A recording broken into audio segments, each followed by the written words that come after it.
higher education institutions in the region and beyond, so that they are familiar with the framework for the program accreditation process. And this is also to prepare us as higher education institutions in the region to embark on this important process of regional program accreditation. And this webinar, we are also going to highlight some of the benefits for regional or international program accreditation, so that as we begin this journey together, we are aware and we are familiar with the vast amount of benefits that come with regional and international accreditation. I want to thank you very much and take this opportunity to invite our Executive Secretary, Professor Gaspard Panyakimbona, to make the opening remarks, an official opening of our webinar. Professor? Thank you very much, Professor Mawa. Before I go that far, I want to recognize the presence of Vice Chancellor.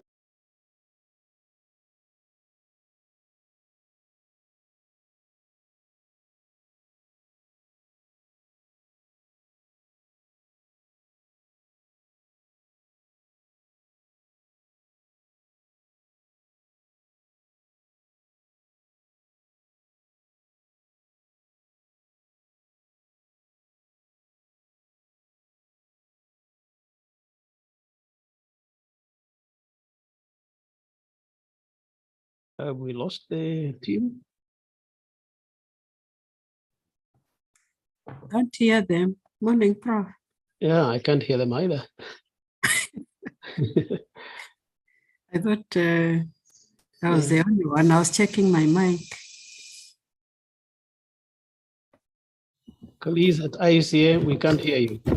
Sorry, I've realized that when Executive Secretary started making remarks. So we are coming back on air. Sorry for that. Stay that. It's not steady. It is called a sabotage. Now they can hear you now. Can they confirm if you can hear us? Hello, participants. Can you hear us now? Sorry, we had a hiccup here. Yes, we can hear you now. Apologies for that. We'll now request the Executive Secretary to start his presentation. Thank you very much again. We are sorry for that particular small incident. I was recognizing the presence in this meeting of National Commission and Council for Higher Education from EAC partner states, vice chancellors and heads of institution, higher education institution. Also want to recognize the presence of facilitators of this webinar. Thank you very much. That is Professor Mike Kuria, Professor Njoro, and Dr. Kasile. I want to recognize members of the academic community and the regional expert connected to this particular meeting. Allow me to say, all protocol observed, a very good morning to you all.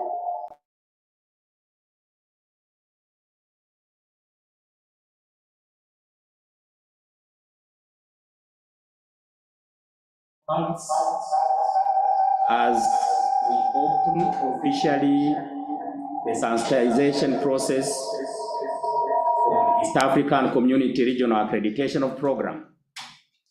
Welcome to each and every one of you, and many thanks for being connected virtually to us today. We are very pleased to see how this webinar attracted your attention, and indeed, it was our expectation. This is a clear indication of the growing interest in international accreditation processes.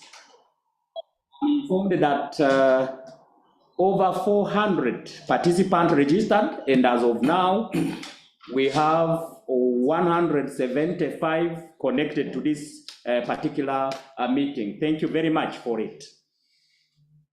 Colleagues, distinguished participants, ladies and gentlemen, the need for regional accreditation of programs, of course, it will be highlighted in this webinar, but it has been emphasized a lot in a different fora, including our own annual general meeting, including the different forum of the East African Quality Assurance Network.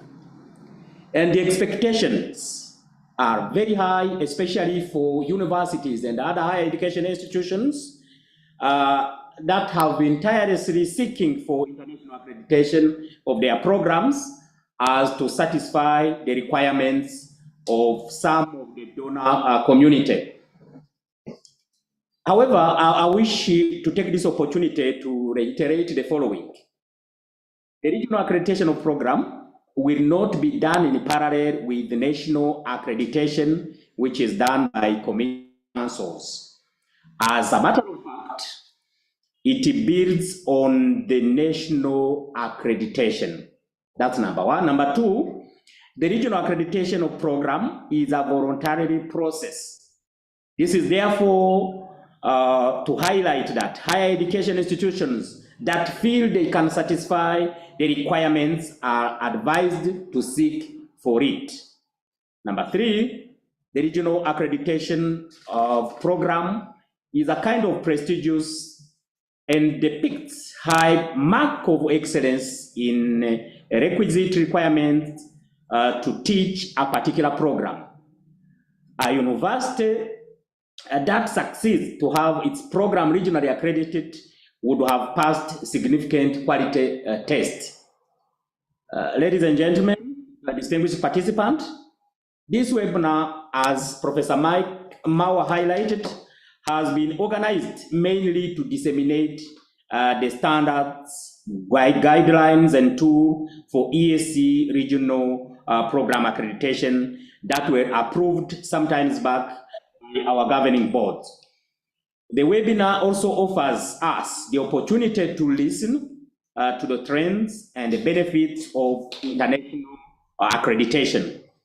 I wish to inform you that the East African program accreditation is guided by a comprehensive framework, and this framework has defined the standards and guidelines, norms and tools for objective assessment and of the quality of the program submitted for accreditation. As Iucea, we are very proud of how far this process has come. We consider this process as a critical in improving the quality of higher education in the region. And our expectation is that a regional accreditation program will not only improve the quality of higher education systems, but also will facilitate harmonization of education systems in East African Community region, ease student and staff mobility across the region, ensure mutual recognition of qualifications, and ultimately facilitate the integration process. Ladies and gentlemen, I don't think today is a space for me to talk too much. So as I conclude, allow me to take this opportunity to thank the Iucea team and all the regional experts who immensely contributed in the development of the key instruments for the East African Community Accreditation Framework. In a very special way, I would wish to thank Professor Mike Kuria, Professor Grace Njoroge, and Dr. Kasile Telemu for accepting to facilitate the discussions in this webinar. You have been with us from the beginning up to now. We know that we can count on your expertise to take this to a success. So thank you very much. Once again, please accept my appreciation to you all for the time that you have put aside to join this particular webinar. I'm informed we also have some colleagues from outside the East African Community region, especially from Francophone regions. You are more than welcome to this particular webinar. As Iucea, we put all the input that it takes to see the first program regionally accredited before the end of this year. A call for program reviewers and assessors will be published today, and a call for higher education institutions will also be published the next week for them to submit programs that will seek regional accreditation. I want to invite the heads of institution academic leaders and experts here present to consider responding to those calls. I take also this opportunity to extend on behalf of Iucea fraternity our sincere gratitude to our stakeholders and funders for their continued support to Iucea in discharging its regional mandate and function for the East African Community Integration Agenda. Finally, distinguished participants, it is now my great honor to officially declare this webinar on East African Community Regional Accreditation Program officially open. Thank you very much, and I wish you a fruitful interaction. Thank you. Thank you very much, the Executive Secretary, for the opening remarks. Ladies and gentlemen, we also want to thank you for your time. I've seen that we already 197 participants online, and I want to thank you for getting in. I mean, many more will be getting in. Others will be following on the live stream on YouTube. We'll now move straight away to the presentations that we have so that we can be able to redeem time later for discussions. Our first presentation will be on trends and relevance of regional international program accreditation. This presentation will be made by Professor Mike Courier. Professor Mike Courier is a professor of literature and communication studies. Until recently, he has been the Deputy Executive Secretary here at Inter-University Council for East Africa, and he has been part and parcel of this journey of regional program accreditation. As I speak now, Professor Mike Courier is a Commission Secretary, the Chief Executive Officer for the Commission of University Education in Kenya, and we're so privileged, Professor, to have you this morning to make your presentation. Karibu. Over to you, Professor. Thank you very much, Robert, for that introduction. I want to confirm two things: that you can hear me, and secondly, I would like to share my screen. And so when you see the presentation on the screen, please do let me know that you can see it so that I can make the presentation. So just give me 1 minute so that I can do that. So ladies and gentlemen, okay, 1 minute. At least I can confirm we can hear you. So for the first request, that is so That's waiting good. for the second one. That's excellent. We can also see you, so we expect your presentation also to be seen. Okay. I would like to show you my screen. Is that okay now? Can you see it? Yes, we can see it. Maybe you put it in presentation mode. Excellent. Yes, now. Thank you very much. So I would like to take this opportunity first and foremost to thank the Inter-University Council for East Africa for organizing this meeting and for inviting me to be part of this particular process. So Professor Gaspard Banyankibona, Executive Secretary, thank you very much for doing this. I would also like really to appreciate the many Vice Chancellors I have seen here. Because I don't want to miss any one of them, I will not mention them by names. I have seen them on the list. And I think it is really excellent that we have come here to listen and to engage and discuss on the possibilities of this process. I think it has been mentioned, I was glad to have been part and parcel process of trying to develop the move towards this possibility of regional accreditation of academic programs. And so I was delighted when I was asked to come and make a few remarks to help us or to guide us in this particular discussion. And without much further ado, ladies and gentlemen, I want to start by sharing or discussing or suggesting that when we talk about the question of accreditation programs, sometimes this needs demystifying. And the reason why I say sometimes it needs demystifying is because we sometimes just rush to only one way of thinking about it. If you look at the Iucea documents, especially the roadmap to quality, you find this definition that I have put on the screen. And this is generally the definition that would be used in academia. The word accreditation in academia would mean a process by which an external body evaluates the quality of higher education institutions as a whole or a specific educational program for formal recognition, and it's recognized as having met predetermined minimum criteria or standards. Hold this thought as I look at other ways in which the word accreditation has also been used in other circles, so that we don't get caught up with only one way of looking at the question of accreditation. I know that when we began talking about this issue of possibility of regional accreditation or programs, some of the concerns were raised and they were revolving around our understanding of the concept of program accreditation at regional level or outside. So I thought it would be nice also to bear in mind that there are other ways in which this word is used, and some of those words, ways in which could also have some kind of implications on how we look at this particular concept.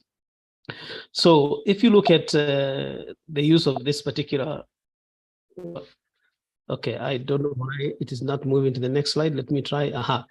If you look at the use of this word in journalism, for example, accreditation could refer to the process of granting journalists access to certain events, locations, or sources. And for that reason, accreditation is often required for journalists to attend press conferences, cover political events, or access certain government or corporate facilities. I was a bit cheeky here, ladies and gentlemen. I borrowed this from ChatGTP because technology is moving so quick and ChatGTP is becoming a force to reckon with. So I tried it, and in the process of trying, I got some of these definitions, but when they came out, I thought they do make sense. But this particular one in journalism requires journalists to, or enables journalists to attend events as journalists, so they are accredited in such circumstances. But election observers, for example, they're also accredited. And this involves a process of registration and approval, which may include submitting an application, providing credentials, and agreeing to abide by certain standards and codes of conduct.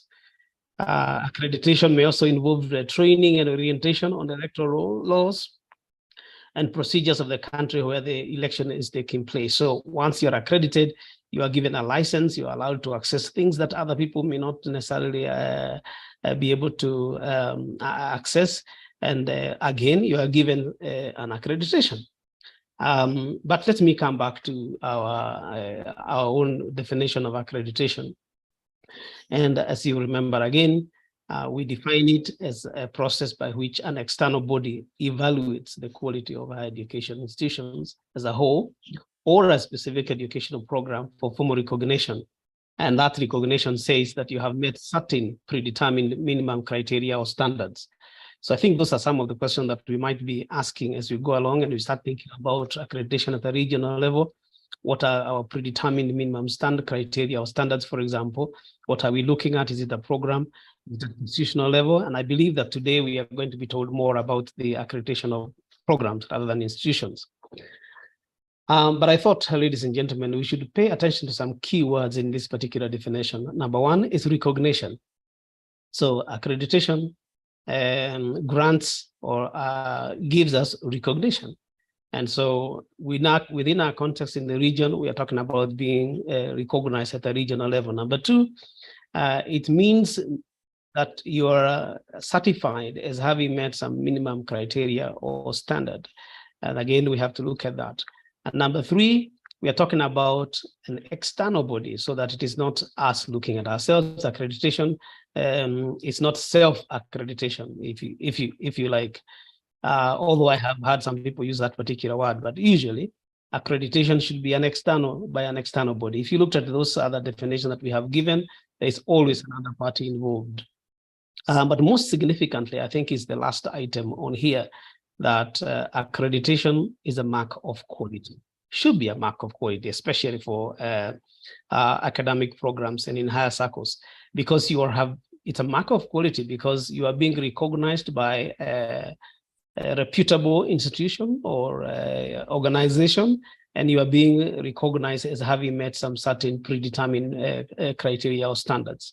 So it is a mark of quality. Actually, I have been When I meet my colleagues here in this country here, and we talk about program or institutional accreditation, I've been saying that we do this on your behalf. When we give you this, is a seal of quality, is a mark of quality to the rest of the world, that someone can say that program I trust it because it is recognized by a certain external body. In other words, it's not just you saying you have good quality, but that quality has been looked at by someone else and has found to meet some certain standards. So it is with this definition in mind, ladies and gentlemen, that I would like to come to this question. And I want to especially draw our attention to this model. I will not go through its details, but I just mentioned about the question of quality. And if you look at this model is also found in the Handbook for Quality by Iucea, and they have different perspectives about how we look at quality. And as you can see, the one that is looked at for accreditation, the view of accreditation agencies, is threshold, which means, again, some set standards. It doesn't mean that the other issues that in this particular matrix are any less important. But of course, when you meet all of them together and you mix them together, they bring about the quality. But for purposes of accreditation, we are talking about a threshold. That's the point I want to make with this particular model here, whose details I'm not going to go into. And for that reason, we can look at accreditation at 4 different levels. At a national level, which is national accreditation. Usually this is backed by law. It's a statutory requirement. In Kenya, and I believe it is also the same case with the other partner states in East Africa, it's a requirement to have your institution accredited and your programs also accredited.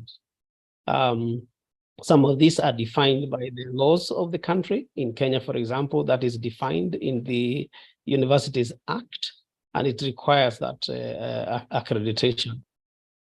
But we can also have a regional one, and I think this is what we are talking about, and we'll come back to some of this in a bit. We can also have it as a regional accreditation. Especially for regional economic blocks, such as our own, the East African community. So it can also be a regional one, or even in the European Union, for example. But it can also be international accreditation. In other words, it is not within the boundaries of any particular geographical location, but goes beyond. And number 4, we can look at professional bodies. You know, those bodies that are in the fields of law, for example, engineering, medicine, and other places, they have professional bodies, and these professional bodies accredit programs.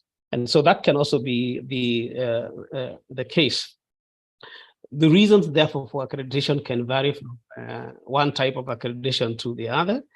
And as I mentioned, it could be statutory obligations. In other words, the laws of the country demand it. I believe this is what the Executive Secretary was alluding to in his opening remarks when he suggested that the proposed regional accreditation is going to be optional. In other words, it's not going to be statutory. So if a university, for example, does not subject itself to regional accreditation, it will not become any less of a university, and it will not be affected in terms of its accreditation status in the partner states, but it may not enjoy the kind of benefits that come with regional recognition for that particular program. And I'm glad that we have started with the question of programs, not necessarily institutions, so that the accreditation is very specific. So that brings me to the second reason for accreditation. It could just be voluntary, and not just because you want to be internationally recognized. I think in the course of my presentation, ladies and gentlemen, you will see the ways in which international accreditation brings about international recognition. And so if you want a program that you have to gain wider recognition outside your area, then you might go for international recognition. I know that some of us might argue that according to conventions, once a program is accredited in a partner state, for example, it is also recognized in the other partner state. But then there is, when you do international accreditation, you get a seal that you otherwise don't have. And that still could be something that is recognized much faster than one or the other, either because it's a professional body that probably deals with that, or a particular country that is very well known for having very high standards. And therefore, when you associate yourself to them there, you get more international recognition. And of course, you know that once you get accredited by an institution that is outside your country, then in that country in which the accreditation body comes from, that body is probably more recognized than another body that could be located in another place. So it could be voluntary and just for purposes of international recognition.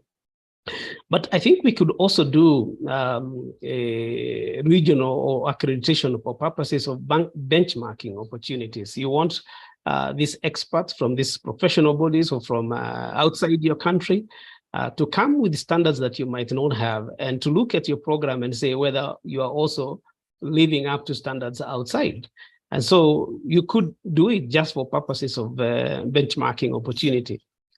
You want to see how well you are doing in comparison to similar institutions outside your jurisdiction.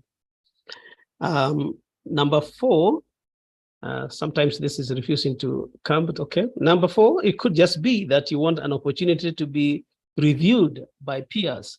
Usually the accreditation process involves peers to come and look at what you're doing. And I know that there are some institutions who think that they're doing so well that they cannot get value addition from other people from outside. I think this is not the right way to look at it. All of us can get a bit of a help by being looked at by people other than ourselves. So no matter how good you are, in my view, once in a while, you may need to be looked at by other people. And I think an accreditation process is a good opportunity to have experts in your field from outside your institution to look at how well you're doing and let you know whether they think that you are in line. So it could also be an opportunity to provide peer review opportunities. But it could also be that it's because we want the qualifications that come out of our program to be mutually recognized quickly. And that would allow transferability of qualifications.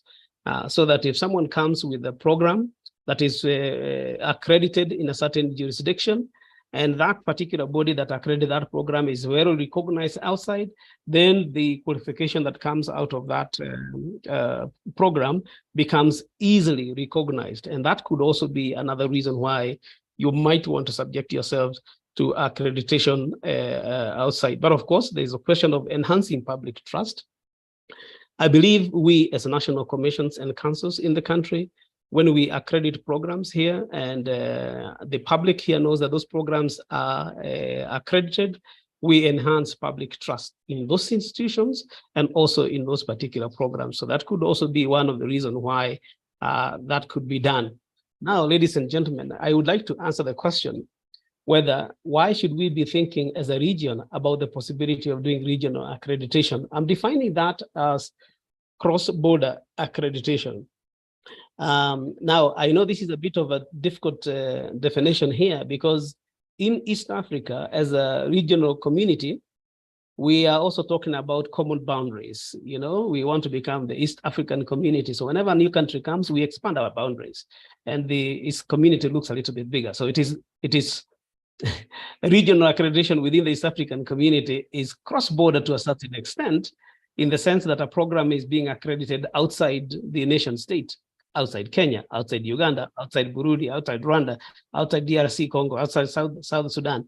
But it is still within the borders of the East African region. So please understand when I use this particular word cross-border, this is what I'm referring to. But I'm also trying to look at how this practice is being done in other places. So is the rest of the world doing cross-border accreditation? That's the question I'm asking. So that we are not really reinventing the wheel, and we are not really doing something that is undoable or that is unacceptable in the rest of the world. So I've looked at some of the examples. Number one, we have those institutions that are offering what we call joint degrees, and such degrees have dual accreditation. And a good example, and I think there are many others that one could look at, is this particular law program offered in Canada and a law program that is offered in the UK. Students get a joint, the degree is a joint one, and for that reason, that program is accredited by both by institutions in both of the countries. So one is accredited by the Law Society of Ontario, and the other one is accredited also by the Solicitors Regulation Authority in the UK. It's the same program, but accredited by two different institutions across the border. Closer home here in Kenya, we have the USIU, for example, which is accredited by us, the Commission for University Education, but it is also accredited by WASC, or Senior College and Universities Commission in the US, which is a regional accrediting body recognized by the US Department. USIU has no legal obligation to be accredited by this particular body, but they have seen it necessary to have their programs accredited by this particular institution, or I mean, this particular commission in the US, for purposes of their recognition and the fact that, of course, they have their roots in the US.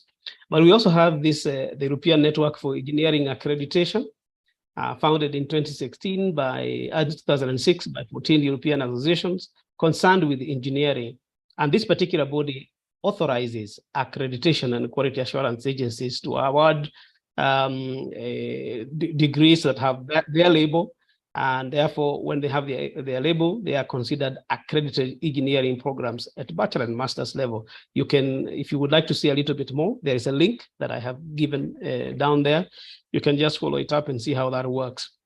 But it means that this body just looks at the accrediting agencies in the European Union and brings them on board. And I think that happens also in the field of medicine, as you're going to see in a minute.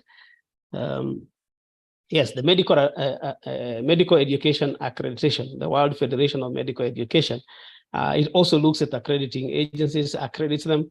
And as a result of that, any program that is accredited by those particular agencies is welcome to register. Just the other day, I had one of the universities here in Kenya who came to ask me to write a recommendation to them so that they can have their medical program also registered in this particular institution.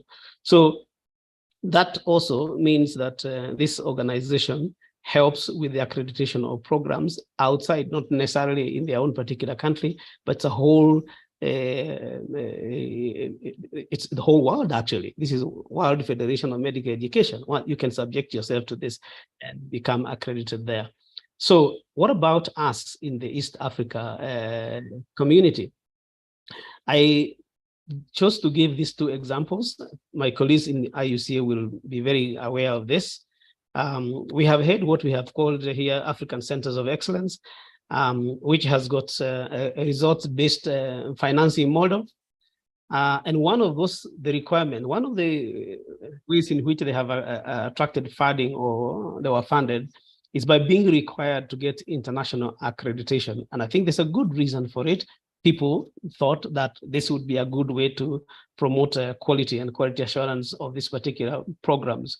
And so, but we know that some of these centers have had quite a difficult time trying to get those international accreditation.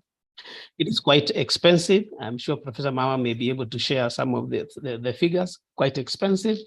And the definition of international sometimes is a bit problematic for me because it seems to suggest international is only when you get accredited by a body outside Africa and outside the East African community.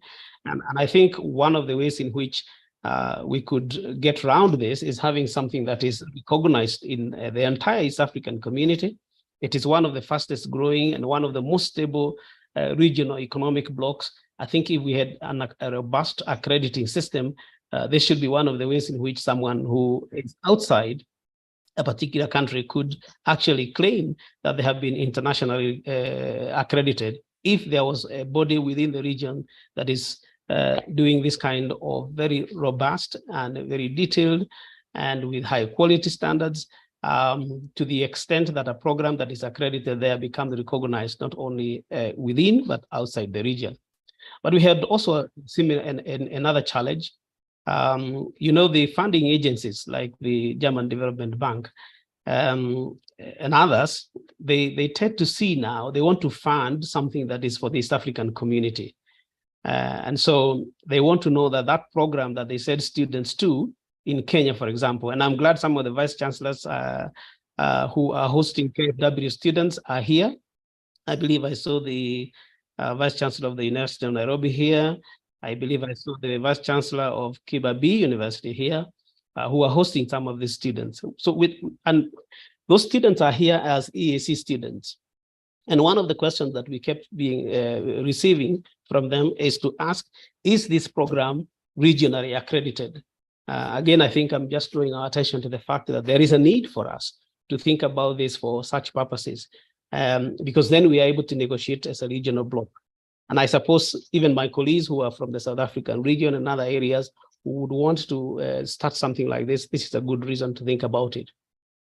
Of course, I also want to believe that even people from outside the East African community could, in the future, be able to bring their programs for accreditation in the East African region and then claim international recognition. Why not? Ladies and gentlemen, I just wanted to demonstrate to you, this is an example of an accrediting agency from outside in Europe, but which accredits programs outside Europe. I don't know whether this is very clear to you, so I had made a little bit bigger one, which is this one here, so that you can be able to see what I'm saying. But if you look at that, you will see that there it tells you that this agency is located in Germany. And then you will see that this agency accredits study programs. And you will also see that it has accredited a program in the United Arab Emirates. So it's across the border. An agency in Germany has accredited a program, and that program is being offered in the United Arab Emirates. So the point I'm making is that, yes, this kind of practice is happening in other parts of the world. And I think it would be good. It will also be useful for us if this happens and we are able to give credibility to programs coming out of us as a result of the standards that we set at the regional level. I would also like to draw your attention that this is the certificate that they get when they get this. This is the certificate that ACAS gives, and I'm just analyzing it to show you how it looks like and maybe possibilities of thinking how that could also look in the future for us. But this is the certificate they get. That when they get it, you will notice that it refers to a specific meeting when the accreditation was considered. It gives you a limit, so the accreditation is not for forever, but for a certain period of time. But you also see what I was suggesting a little bit later. These particular agencies that are here, European Quality Assurance Register, European Network of Quality Assurance Agencies, International Network of Quality Assurance Higher Education Agencies, all of them are in this particular certificate to give it credence. And once a program gets this kind of accreditation, it gives it credibility internationally. And I'm thinking we could do something similar for the East African region, so that a program that gets maybe down here, probably it would be the national logos of the National Commission of the Councils or something like that. I don't know. But it would give credibility to that program as a regionally accredited program. Ladies and gentlemen, having said that, I believe we can then look at this issue. This is what we discussed a lot during the early days of the discussions of this. And we found, of course, there was a little bit of resistance sometimes. We asked ourselves why. These reasons were given as the reason why. Argument number one would be that we have our own national accreditation system. Argument number two would be that international mutual recognition is already operational. I mentioned at the beginning of my presentation that one might argue that why do you do this when we already have a framework for us to recognize each other's qualifications? And of course, the whole idea that we cannot give up our national sovereignty. But we realize, of course, we do have some challenges as a region. And one of those challenges is that we have an East African community, one bloc. As I mentioned a little bit earlier, there are people who want to see us as a one bloc. And therefore, we might want to think, what does this being in one bloc mean? So how do we implement a regional quality assurance system? We have to ask ourselves those particular questions. And ladies and gentlemen, there is the question of sometimes of international funding for the EAC as a community. But we have also to remember that in 2017, the heads of state of the East African community declares a common higher education area. And they recognize the progress that Iucea had made They declared EAC a common higher education area, and the Council of Ministers directed that we should ensure there is harmonization of higher education in the region. And IUCA was tasked with that mandate. And therefore, I'm glad that IUCA has made these steps up to this particular point in time. And they have invited us to see the progress they have made, and even inviting us now to start making this a reality. In my view, these things are nice when you put them on paper, but the only way we will benefit from them is that we implement them on the ground. And on the ground, in my view, in this particular case, is the academic or program accreditation. So why might we want to do it? I don't want to necessarily go through this because I think we have mentioned this already in my presentation. But the consensus is let's do regional accreditation, which is incremental. That means it builds on the national. It is voluntary. The focus is quality, and it's going to provide regional and international recognition. And since I know we don't have too much time, allow me to conclude my remarks this morning by saying the ways in which I think regional accreditation of academic programs could help us. Number one, it could help us to implement the tools that have been developed by the EAC QA initiative under IUCEA. If you go to the IUCEA website, you find a lot of tools. The roadmap to quality is one of them. We have benchmarks for different fields in agriculture, medicine, IT, business, they are there. You can look at postgraduate standards for, standard for postgraduate supervision, they are there. I believe there was even a criteria developed with reference to how do you become a center of excellence, or when you say you are a center of excellence, what does that mean? So there are many tools that have been developed that would help us bring about quality and quality assurance in higher education in the region, but they have been developed and we don't have a robust mechanism to make sure that this can be implemented. I think regional accreditation can be one of the ways to do that, because then you bring those standards together and we sit and say, yes, we'll give you regional accreditation once you have proven that you have met these minimum standards. If you go back to the definition that I gave at the beginning, that accreditation says you have met certain minimum standards, and those minimum standards now are going to be regional, but they will be a bit higher than the local ones. But I believe someone is going to make that presentation a little bit later today. Number two, I think to raise the quality of EAC program beyond the requirements of national accreditation. I think I already mentioned that. It will promote international recognition of programs coming out of the EAC region. In other words, when people see the East African community, and then they see that program is accredited there, and if the East African community is recognized somewhere, then that program also becomes recognized there. It could open opportunities for resource mobilization, especially if universities outside the region seek the EAC accreditation, but also where we are able to raise resources as a block, as the East African community, such as the KFW scholarship scheme that I mentioned a little bit earlier. And finally, ladies and gentlemen, it can enhance internationalization of higher education in EAC higher education institutions. What I'm referring to here, ladies and gentlemen, is the capacity to attract students from outside the East African region. Right now, if you look at the statistics and trends, it is usually many EAC students trooping outside East Africa to go to China, to go to Europe, to go to America, to go and study there. Why do they go there? Why don't they come to the higher education institutions in the region? I believe if we raise the quality of education, we can actually have students coming from outside Africa, coming from China, coming from Germany, from America, to come and study in programs that are here in the region. And I think one of the ways to do that is to raise the profile. And I think one of the ways that we could do that is by regional accreditation.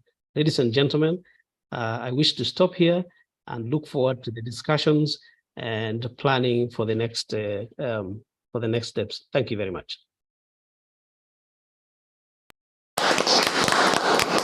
Thank you so much, Professor Mike Kuria. That has been quite handful. And I know that at the optimum moment, participants will be able to throw in their reflections on your presentations. We want to thank you particularly for the fact that you provided a detailed overview of regional international accreditation. And for those who joined in a little bit later, he also did present on the types of accreditation, national, regional, international, and professional bodies, and also present on the reasons for accreditation. But most importantly is that the regional accreditation that is being proposed is incremental in nature. It builds on the national accreditation that has been done. So as a matter of fact, programs that will be received at this level will be programs that have been nationally accredited with the commissions and councils and any other recognized accreditation body. So we want to thank you for that presentation. Without any further ado, we shall now move to the next presentation. Our next presentation will be on standards that have been developed, guidelines on regional program accreditation. These standards and guidelines have been approved by the Executive Committee of the Inter-University Council for East Africa. We are privileged this afternoon to have Professor Grace Njoroge to present on that.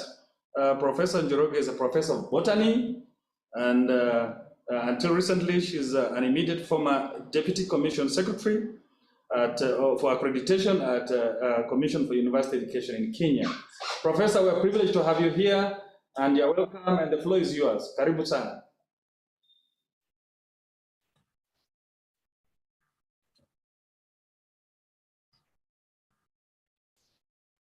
Thank you very much for that introduction.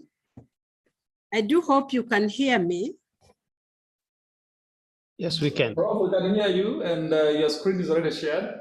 Okay, thank you so much. I appreciate that. Executive Secretary, the team at the Iucea, our Vice Chancellors in the region, and all the participants. I can see we are already almost 250, 246. Good afternoon. It gives me pleasure to, it's not moving. Am I sharing my screen or yours?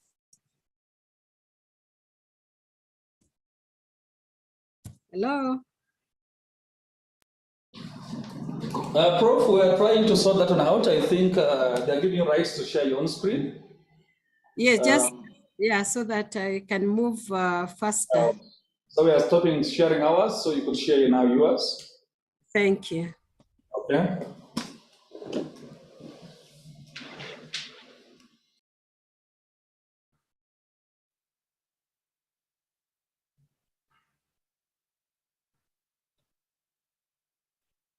Put it in presentation mode. I hope, just a minute. Let's get down there for presentation mode. About there. No, next. Just move, next. Next, there. Okay. Yes, I think we are there now. Yes, we can start from the beginning. Yes, thank you so much, Executive Secretary and your team at the Inter-University Council of East Africa, our Vice Chancellors and all the participants. We are already over 250 participants. Thank you so much for giving me this opportunity to share the standards and guidelines that the East African team has agreed will mark the programs that will be provided with an accreditation seal for the region. I want to say that this has been a process that has been very participatory. I did this work and participated as staff of the Commission for University Education in Kenya, and participated with all the councils and commissions in the region. And as I exited the commission in January, I want to affirm that this is one of the key successes that we can flag out as a region, that now there is provision for standards and guidelines that will allow regional accreditation in our East African region. I will not go through the outline, but I just want to give a brief background to what we have been doing as a team of commissions in the region, as well as some quality assurance officers that have participated. And one of the things that I want to share is the fact that we did recognize that the globalization and internationalization of higher education is happening worldwide. And so when the Common Higher Education for East Africa in 2017 was declared, and the Inter-University Council for East Africa was mandated through the amendment of its act to provide for harmonization of accreditation within the region, we did feel privileged as commissions and professionals to participate, because we did also acknowledge how valuable and a regional accreditation is going to be for our institutions and the programs they would want to flag out for regional accreditation. We felt that as other regions were also moving towards internationalizing the higher education, the region, East African community, should not be left behind, because we knew and we did understand and agree with the Inter-University Council of East Africa that this is the way to go in assuring our stakeholders that we as a region are offering programs that meet minimum standards, if not exceeding. We also realize that this is an opportunity for us to, as institutions and even as a community, to have a way of having comparable awards, recognizable qualifications, and even a way of having our staff and students move within the community. And I like what Professor Mike has just said, that the fact that we have this framework now does not stop other regions from applying for their programs to be accredited in our region. And therefore, we do appreciate the fact that for universities whose programs can pass this mark of quality, they will have an enhanced academic reputation, and their institutions will be much more competitive than those who may not be able to pass this mark of quality. And we do appreciate the fact that as we undertake the process of regional accreditation in East Africa, there will be improvement of academic processes at institutional level and beyond. In terms of the process that we followed, I just want to mention that this was a very participative process. There was no council or commission in the East African region that did not participate. We had teams that came from various universities in the region, especially senior academicians. We also had quality assurance officers who gave their input on what would be the mark of quality in terms of a program that meets standards for East African recognition at the regional level. We did meet, very many meetings that we had across from 2018 all the way. And one of the things that we needed to discuss was, how do our national accreditation processes look like for academic programs in our higher institutions? So we reviewed the legal frameworks, we reviewed the regulations, we reviewed the standards that are operational already at the national level.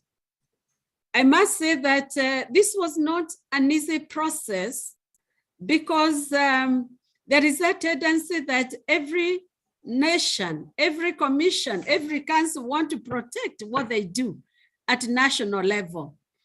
But we needed to come to an agreement on what we need to drop from what we as nations are practicing or are providing as minimum standards. We also realized that the Inter-University Council already had initiatives where they had already provided some benchmarks. They had already provided a direction for some standards and processes for regional accreditation. We realized that as a community, we were not the only ones that were doing regional accreditation. There were other systems. And this called for a very serious benchmarking process. We looked at the various common higher education areas. We looked at the standards that they are provided, the guidelines, the principles. We looked at the Pan-African one. We looked at the Latin America. We looked at the African Council, for example, for distance education, because we did realize that ODEL offering is becoming a very acceptable model of offering higher education, and we needed to look at what standards are applicable or would be good to bring on board. We looked at the European model. We looked at the German model, which Professor Kuria has already alluded to. And with all that, we were able to sit together and prepare a document that would be approved by the Council, the Inter-University Council of East Africa, as the standard that we will provide for any institution that would want their programs accredited at the national level. I believe we've already indicated that this is expected to be a voluntary process. It's not a mandatory requirement, but of course, voluntary, but with many, many benefits, as has already been alluded to. But we felt that one of the standards would be that we will not receive programs that have not been nationally accredited in the countries where they are coming from. So in standard number one, we felt that let us deal with programs that countries have already approved. And if there are professional bodies that are in place, then those professional bodies need to have recognized those programs. On standard number two, we felt that the curriculum that is coming at the regional level need to have been aligned to the benchmarks that are already provided by the Inter-University Council. There are already guidelines. So institutions that are looking for regional accreditation will need to align the curriculum document to those guidelines. And more importantly, that there is evidence of good research and incorporation of best practices internationally, nationally, regionally, in the area of expertise, that the university has drawn a program with employable skills, for example, skills that indeed the students that are graduating from there are able to apply in the marketplace. We felt that there should also be evidence that the institution has talked, involved key stakeholders for the industry they are training for. And as we look at the norms, you will see some of the evidences that we'll be looking for in ensuring that stakeholders have been engaged. The other standard number three is that we felt those programs need to look at the East African quality qualification framework for higher education and undertake an alignment so that there is no contradiction between, for example, the levels provided in the program and what the East African qualification framework has provided.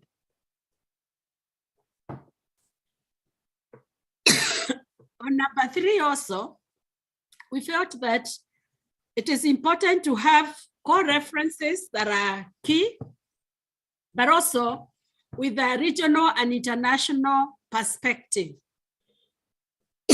We felt that the matter of inclusivity is important in the curriculum and also in the delivery mode. For example,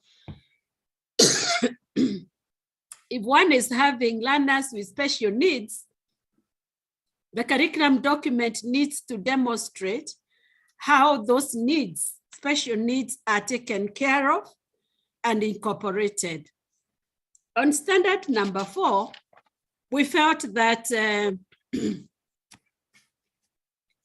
it is important to have a standard on postgraduate supervision or supervision of postgraduate students.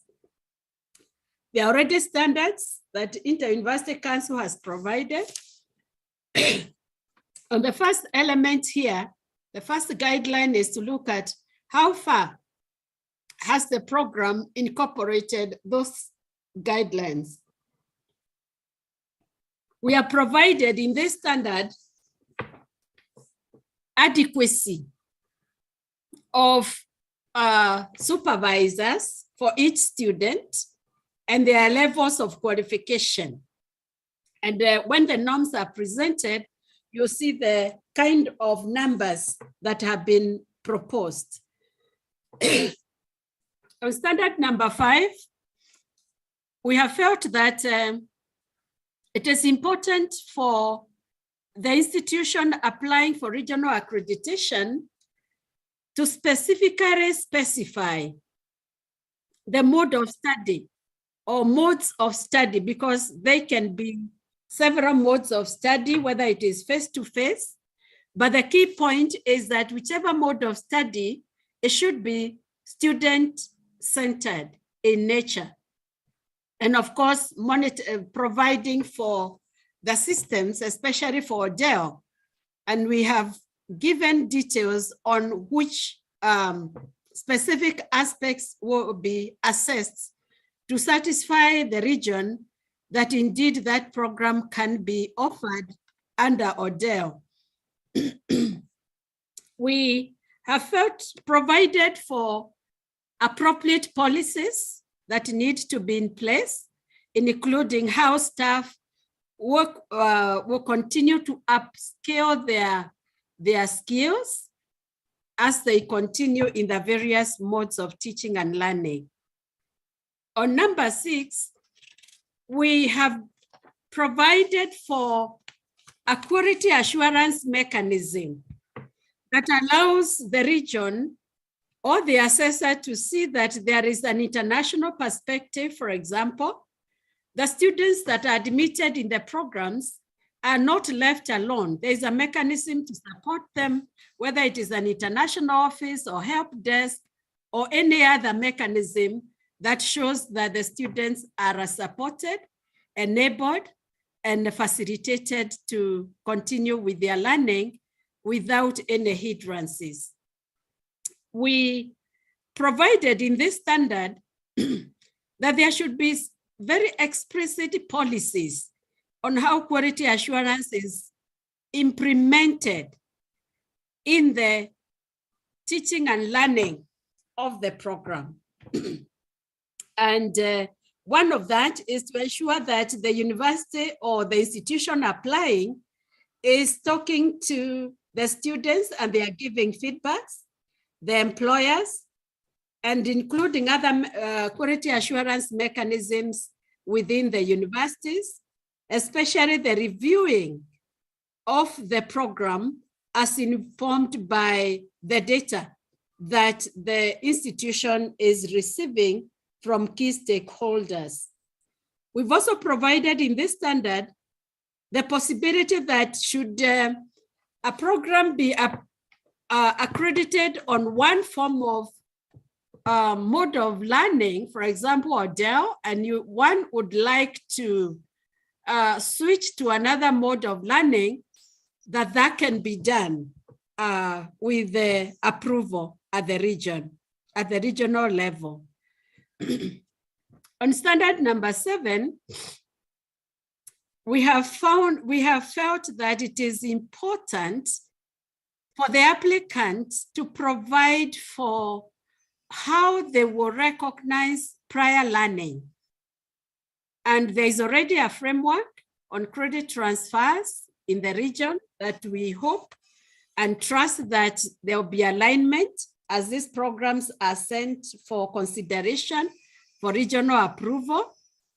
And that there is also not just the alignment, but that information on how a student can transfer credits or how the prior learning would be recognized is well articulated, and it is available to the learner or the interested stakeholder. On standard number 8, we are provided that there will be a scrutiny on the staff, whether academic or technical, or what we call support staff, not just their qualifications, but also the experience they have in their areas of study or support. And one way will be that this staff, especially the teaching staff, will have undertaken a training in pedagogy, because that will show that they have an appropriate qualification above somebody who may have the academic, but not the professional. We have provided that there are specific student-staff ratios, and this will come in the next presentation, which are discipline-specific. We will expect that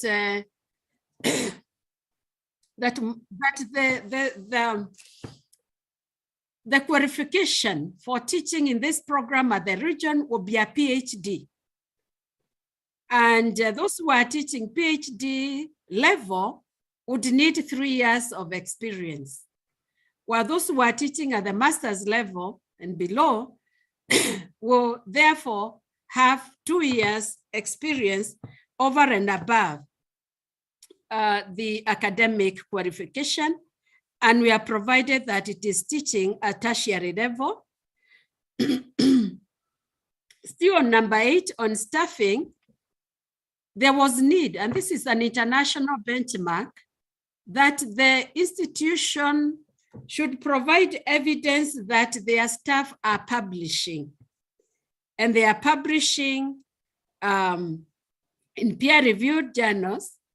So the benchmark here would be at least 2 papers in 3 years for each of the staff that are involved in the teaching of the program, and that there is evidence for continuous professional development, so that there is tooling and retooling of the staff involved in regional training at regional level.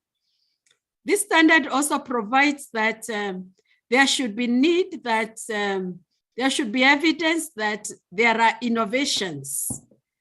There are innovations in that recent or modern technologies are incorporated in the teaching and learning. We did provide standard number 8. And here the guidelines just provide for adequacy of infrastructure, facilities, and apparatus, but we will give the details on each one of the various disciplines or field of specializations in the norms, but just to ensure that the infrastructure and facilities that are used in training at regional level have reached the minimum requirement, including the technologies that, that are being applied, and also that students with special needs have been provided for, so that the learning space or the learning environment is actually barrier-free. On standard number 10, we have felt there is need for the institution whose program would be accredited at the regional level to ensure that they are taking stock on the progression of their students, and we are provided examples, including completion rates, satisfaction rates, success rates, and so on. But more importantly, that this data that the institution is gathering and analyzing is being utilized in the process of improving the offering of the regionally accredited program. It is anticipated that there will be an annual report that institutions will send to the Inter-University Council of East Africa to demonstrate that this is happening.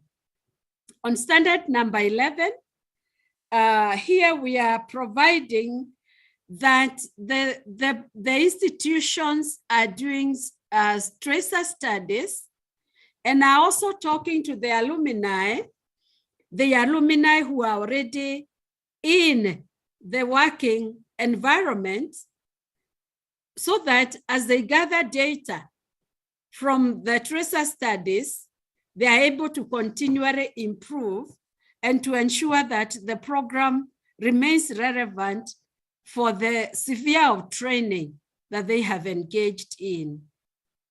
On standard number 12 is the assessment of students, and we are saying that the key point here is that that assessment needs to be student-centered.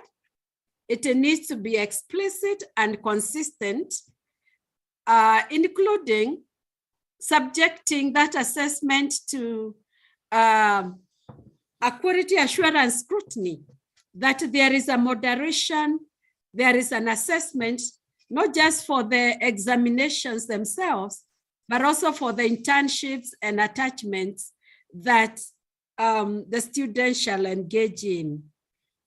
On number 13, we are coming to an end. We only have 17 standards. This provides for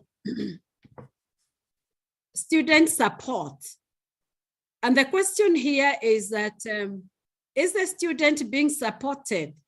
Remember, this is a regional accreditation, to the extent that they are supported so that they can make sufficient progress along the way. And we are requiring, therefore, that the admission criteria, for example, are very explicit and well communicated, that there are programs that support student retention, including orientation and mentorship and counseling, and the evidences that will be required for this. And that even student data is stored and can be retrieved in a very easy way, so that there are no complaints about students that are missing their marks, or students that say they did the exam and the lecturers are saying they didn't. So record keeping becomes very critical. And still under standard number 13, it is important that the institution provides for a mechanism of handling complaints, so that the student, if they need to appeal, if they need a reconsideration, the mechanism is clear and well stipulated. On standard number 14, it's a very important standard also, because it provides for cyclic reviews. I've already mentioned the kind of data that will be required to inform improvement of the program.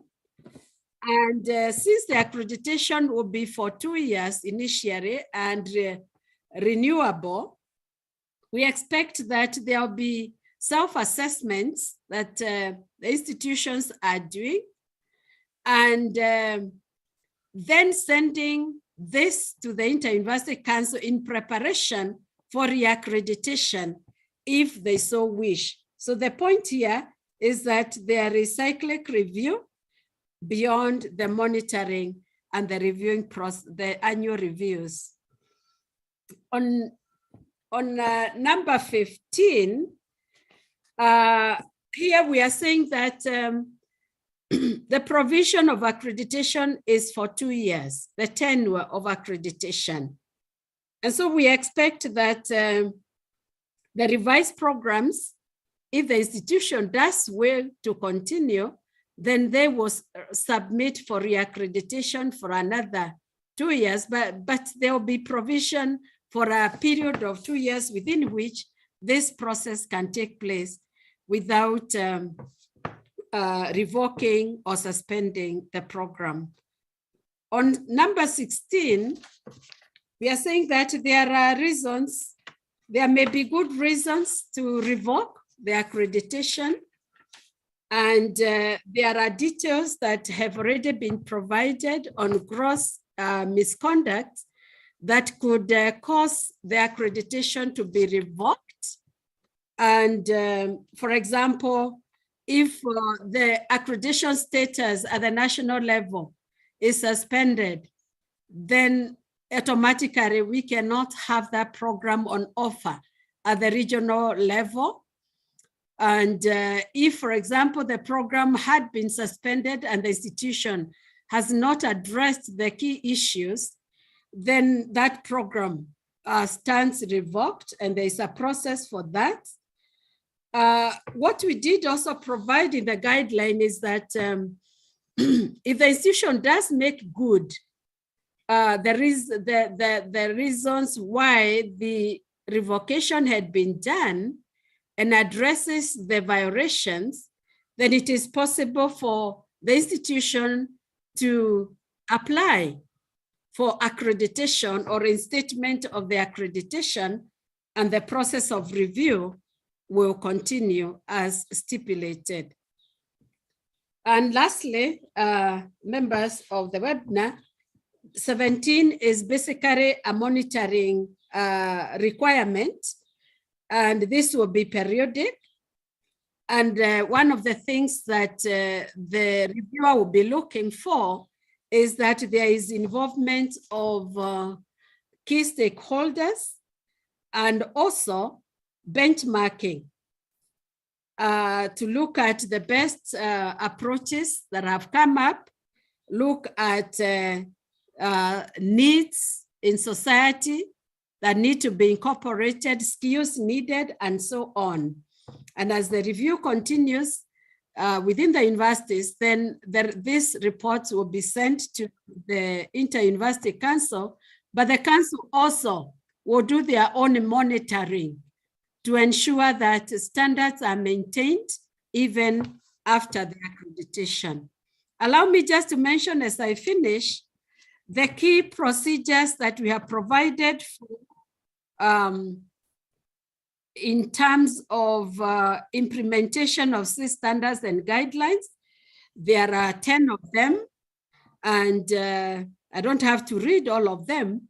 You will review this in the presentation, but allow me to just share a document here that shows the key process in terms of the application. For example, we expect that there will be an application. We provided already a form, and there will be attachments that will be required. For example, institutional accreditation at the national level, the academic status of academic accreditation at the national level, letters of endorsement from all those things that I have mentioned, including the needs assessment.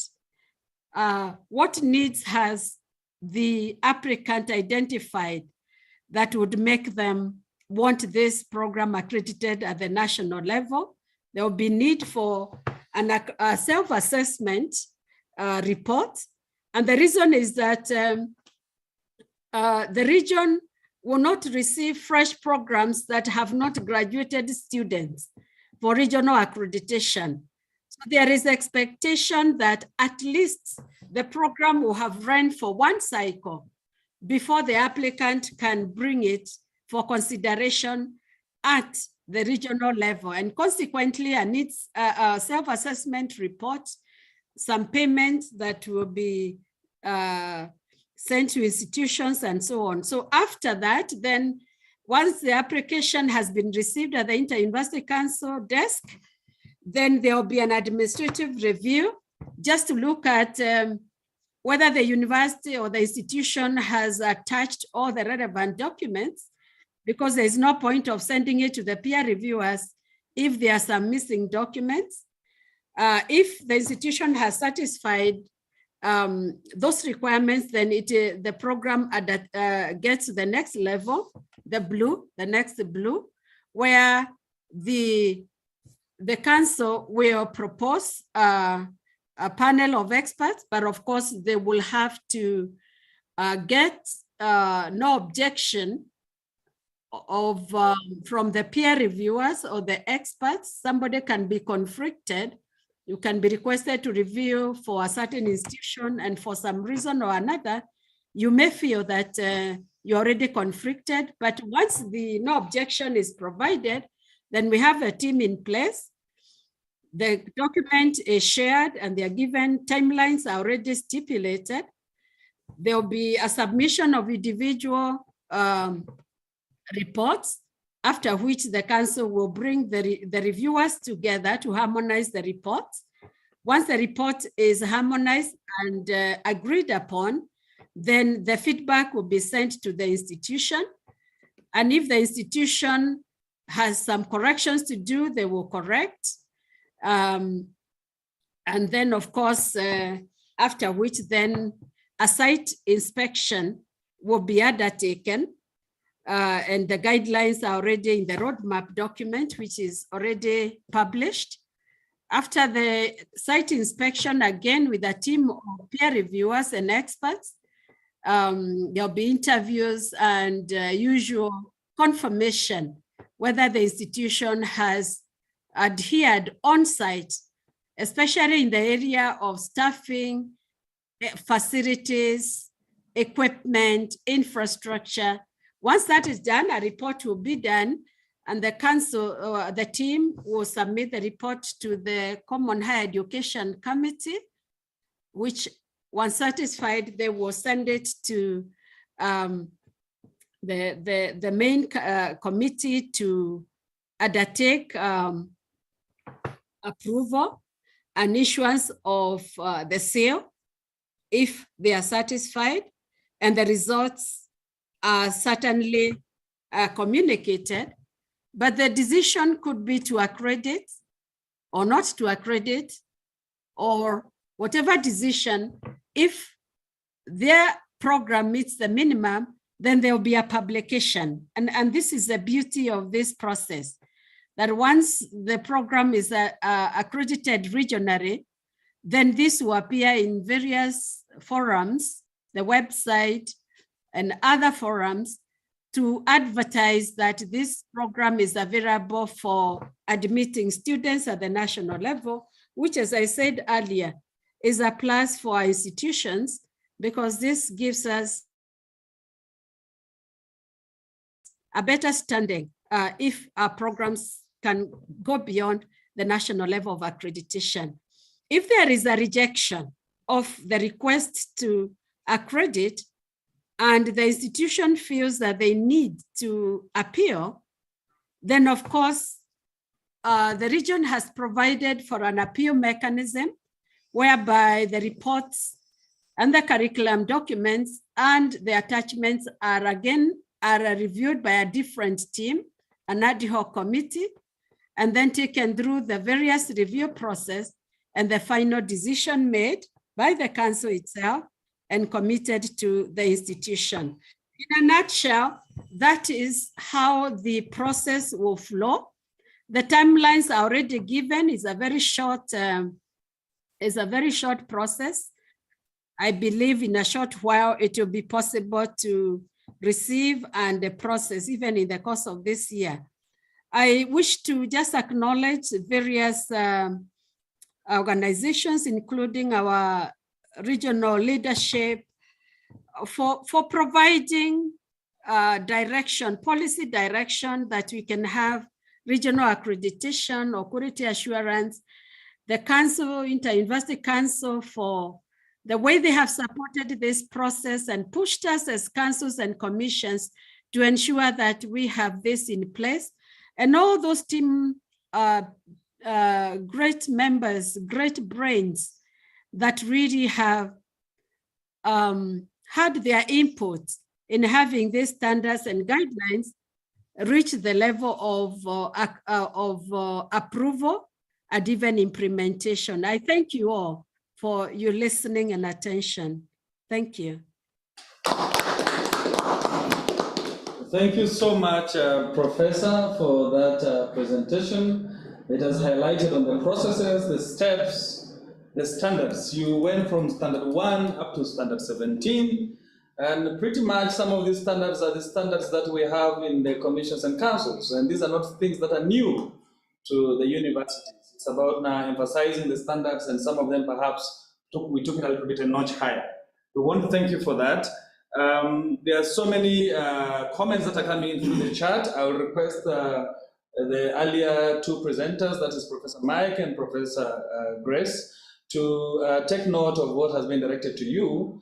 And I also encourage participants to throw in all their questions, clarifications in the chat, so that when it comes to the time of responding to them in the discussion, it makes it a little bit much easier for our presenters to quickly pick in on those issues and be able to respond to them. Ladies and gentlemen, we need to redeem time. We shall now move to our last presentation. And our last presentation is on the norms and assessment tool. Now the standards have been developed. There are norms which will help us in looking at particular aspects within a program. And then how does the assessment tool look like if we're doing the assessment of those particular programs? We are privileged this afternoon to have Dr. Kasile Telemu, who is the Director of Institution and Program Accreditation at the Tanzania Commission for Universities. Dr. Kasile has been in this journey right from the very beginning, so he has every nitty-gritty about the processes, about what exactly we are looking for in the norms, and about exactly what we are looking for in assessment tools. So can we invite now Dr. Kasile to take over the floor? Karibu sana. Doctor, over to you.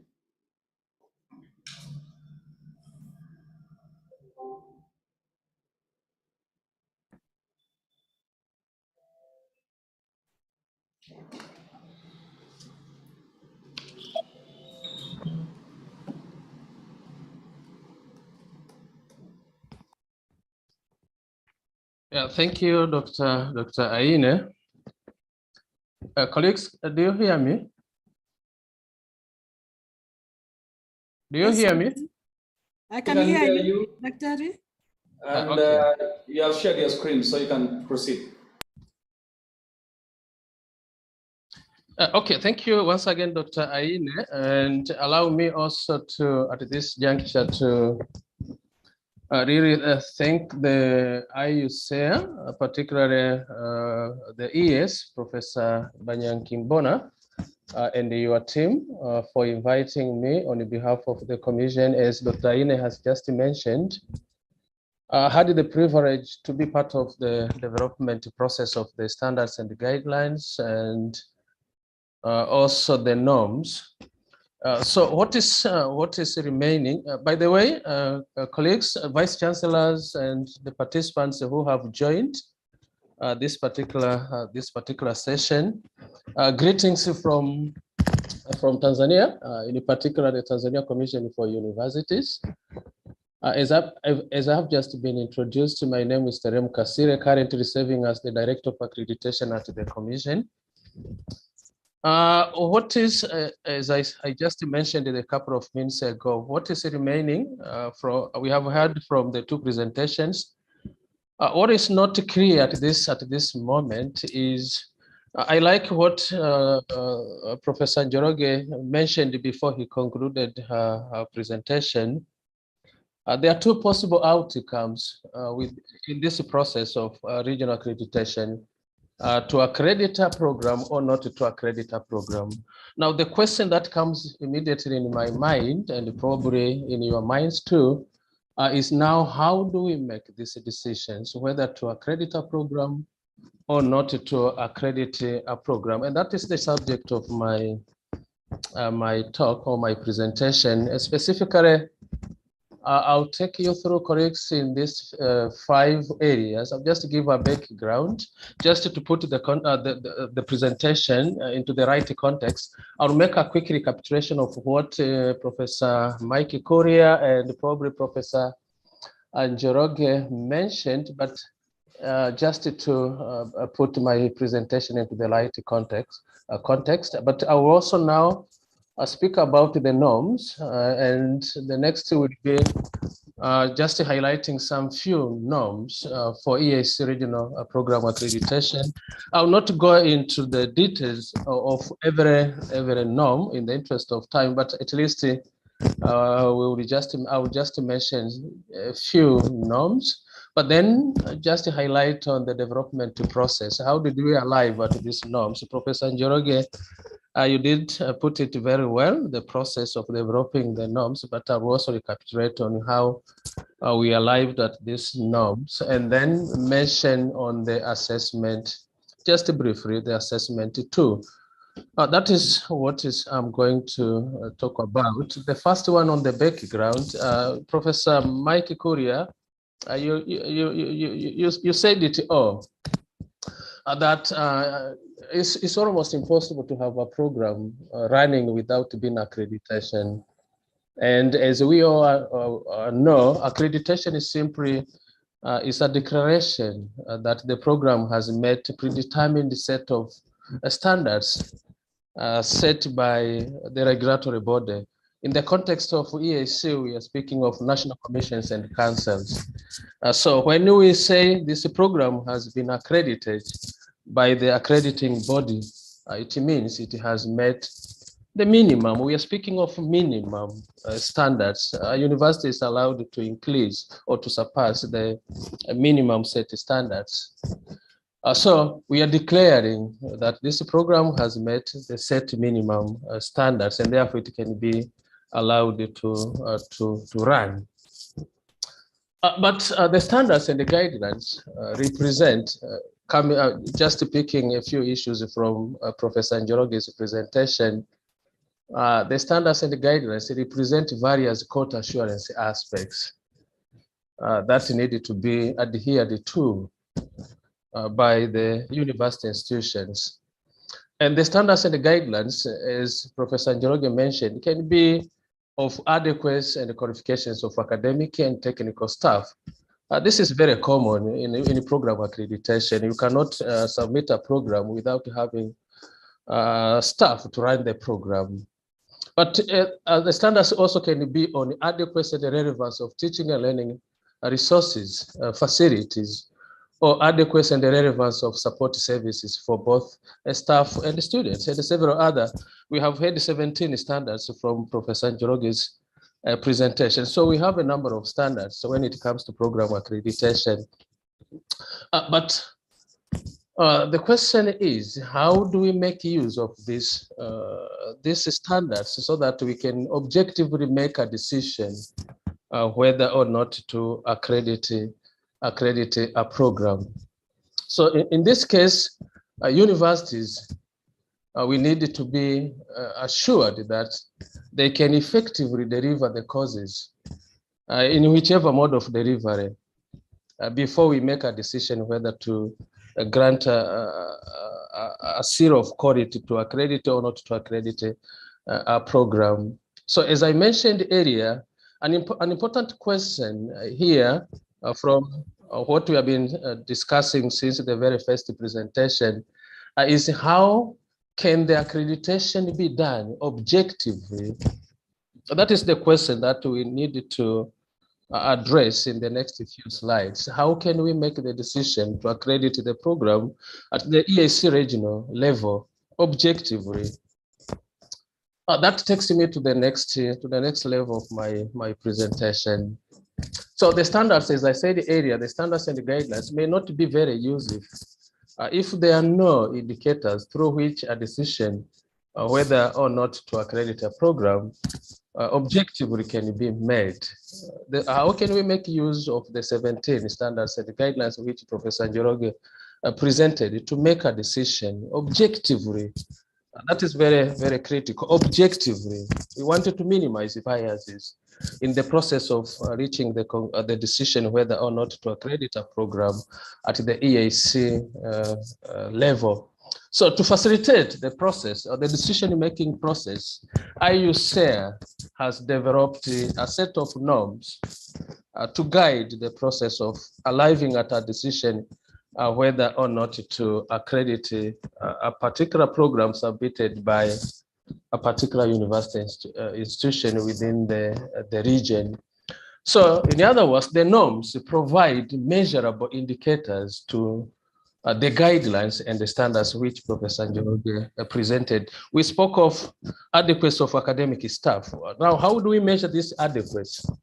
Adequacy of teaching and learning facilities as one of the standards. How do we measure this adequacy?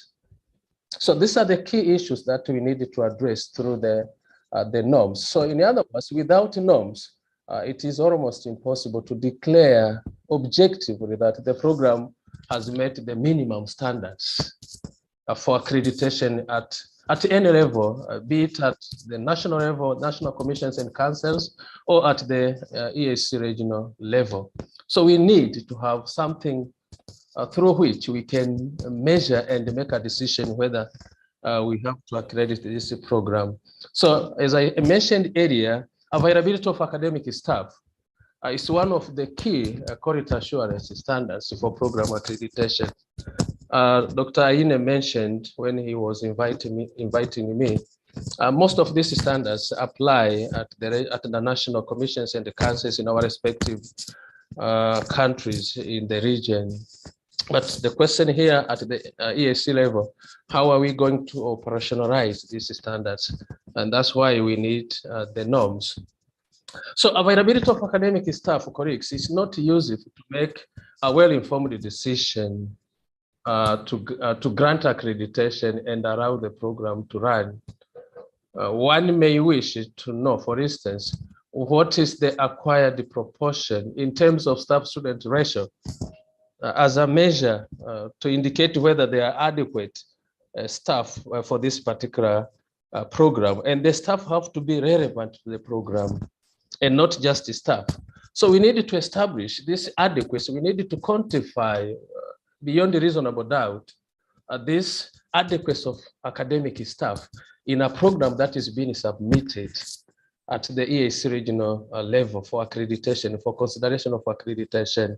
Yes, we need adequate staff, but how are we measuring this adequacy? So we'll need something like staff-student ratio, but also the quality and the relevance of the staff.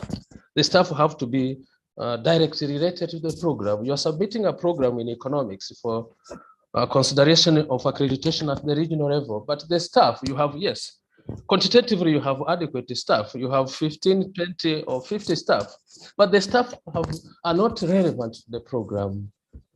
Program in economics needs to be taught by staff, trained staff in economics at all levels, probably at bachelor, master, and the PhD, depending on the expected award level of the program. We see if it's a bachelor degree, the standards require at least one level above. If it's a master's program, we need somebody with a PhD at minimum.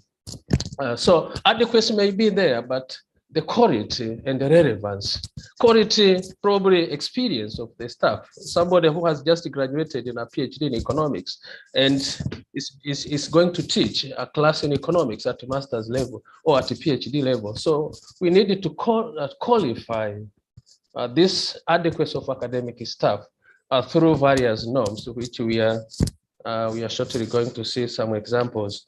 So the norms are indices scaled in terms of degree of excellence, which may have attached weights. We are going to attach weights to the different norms when it comes to evaluation. We are going to use a Richter scale, something from 0 probably to 5, and we are probably attaching weights for specific reasons, as we will receive shortly. So the norms, as we have just mentioned earlier, the norms provide capacity indicators. In other words, we are measuring through the norms. We are trying to measure, because the key issue here is quality.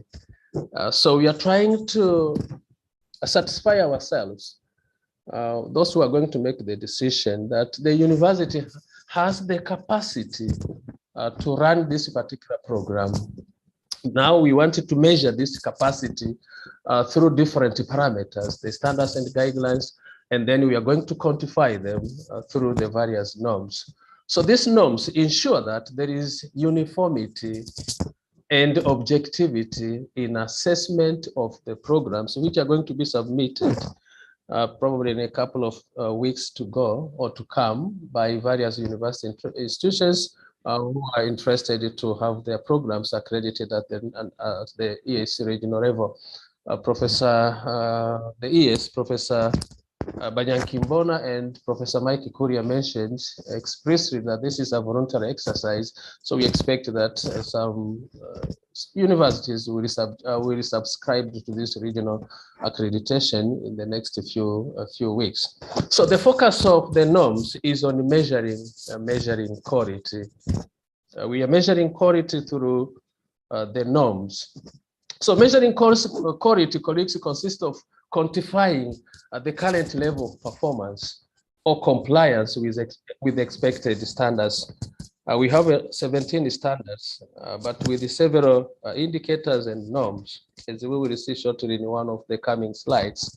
So we need to assess the current level of performance in terms of the various standards and the guidelines, and then we make a decision that indeed this submission has complied with the expected standards, and then we grant the decision whether to accredit or not to accredit, depending on the level of compliance. Colleagues, allow me to now mention, just take you through quickly a few norms for EAC regional program accreditation based on the standards and the guidance which Professor Njoroge mentioned. As I mentioned earlier, I'm not going to go into each and every norm and the standard, but I'll just, for the sake of illustration, just mention a few norms. So as I mentioned earlier, Iucea developed these norms through a consultative process, as Professor Njoroge mentioned. This was really a participatory process involving all the national commissions and councils, but also quality assurance practitioners from the region. So the norms are intended to provide tools or indicators based on which assessment is done to determine the quality of the program. So as an example, colleagues, this is representing two standards. The first one is on accreditation status of the program. As you can see,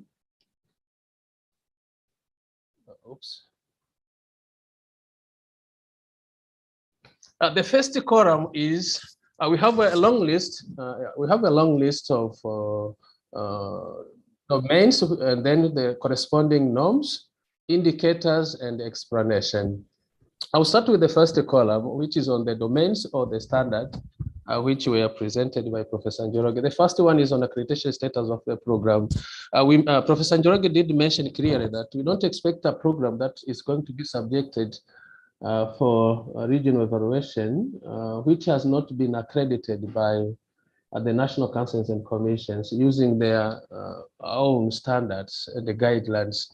So the norm here that we are presenting, the program should have been accredited by the National Commission of Councils or by any national accreditation body, depending on the country where the program is coming from. There could be other accrediting bodies which are recognized within that particular country outside the commissions and the councils. So that is the norm. We need to have a program accredited first by the national commissions and the councils as a norm, but the domain or the standard is accreditation status of the program. What comes next is the evidence of accreditation. We need evidence. Those who are going to participate in the evaluation process, they will be trained on every norm and standard indicator and everything before they embark on the exercise. So we need evidence. Evidence could be a letter of accreditation or a certificate of accreditation. It depends on the country. Countries have different standards of issuing evidence of accreditation. So we are going, those who are going to do the exercise, they will, depending on the country, they will check which one, whether it's a certificate of accreditation or a letter of accreditation. So what follows next is just the explanation. As a precondition to regional accreditation, programs submitted should have been accredited by the national commissions and the councils or any other body that is mandated to carry out accreditation of program in a particular country where the institution and the program is hosted. So that is an example of a norm from the first standard on accreditation status of a program. So the next is curriculum development process. Professor Joroga, again, you did most of my work. A curriculum development process, stakeholders' involvement as a norm in a curriculum development process. So the evaluator, they're going to check how the program was developed.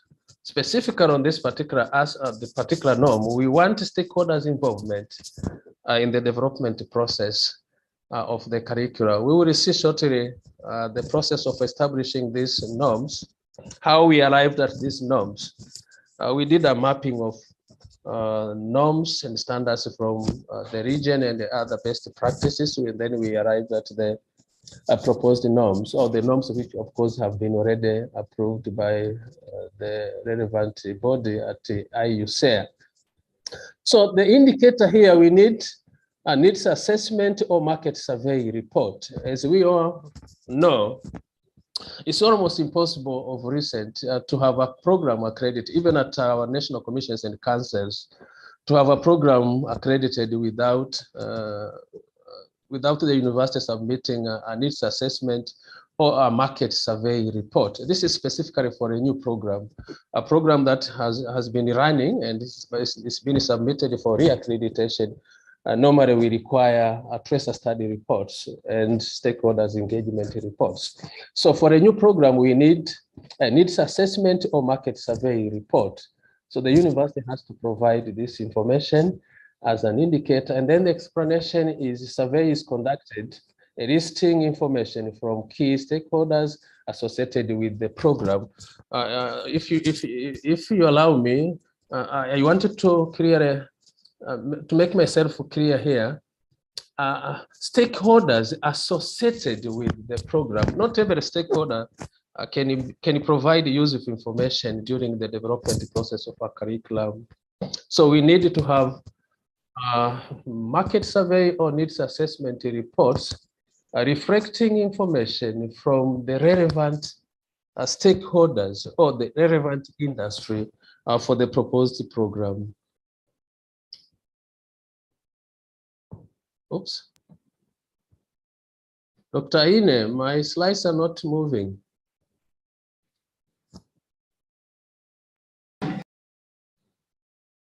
Dr. Ine, do you hear me? Dr. Ine? Dr. Ine? Do you hear me? Yes, we can hear you, but we have a challenge of just the microphone, but you can see your presentation. Are you able to hear us? Yes, I can hear you. The presentation is not moving. Yeah, your presentations, yes, we noticed they are not moving. But yeah, it's stuck now, it's stuck.